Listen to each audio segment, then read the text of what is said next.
ජනාධිපතිතුමා සහ ආරක්ෂක අංශ මත්ද්‍රව්‍යයට එරෙහිව සටන රටට ගෙනෙන ප්‍රගතිය. අද අපි කතා කරන්න යන්නේ ශ්‍රී ලංකා ජනාධිපතිතුමා සහ ආරක්ෂක අංශ මත්ද්‍රව්‍ය ගැටලුවට එරෙහිව ගත් ප්‍රබල පියවර පිළිබඳවයි.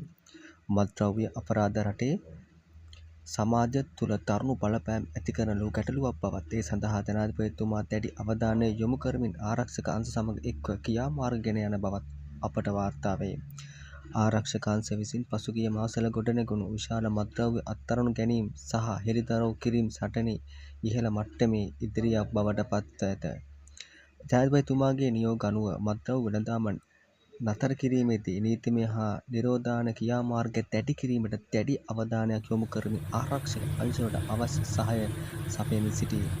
එමෙන්ම ආරක්ෂක අංශයේ විශේෂ බළකා කණ්ඩායම නිරතුරුව මෙහෙයුමින් මත්ද්‍රව්‍ය නිෂේධනයේ නව තාක්ෂණික හා දක්ෂලාවන් යොදාගෙන අපරාධ කරුවන්ට එරෙහිව සටන දරමින් සිටී.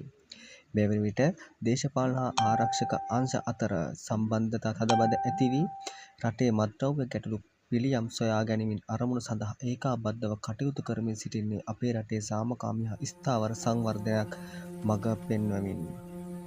ඒ සමග සමාජය තුළ මත්ද්‍රව්‍ය අපරාධ මගහරින යොවුන් පරපුර ආරක්ෂා කිරීම සඳහා අධ්‍යාපන වැඩසටහන් හා අවදානම් පිළිබඳ දැනුවත් කිරීමේ මේ සටනේ අත්‍යවශ්‍ය කොටසකි. අපේ රටේ ජනාධිපතිතුමා සහ ආරක්ෂක අංශ එක්ව ඉදිරියට ගෙන යන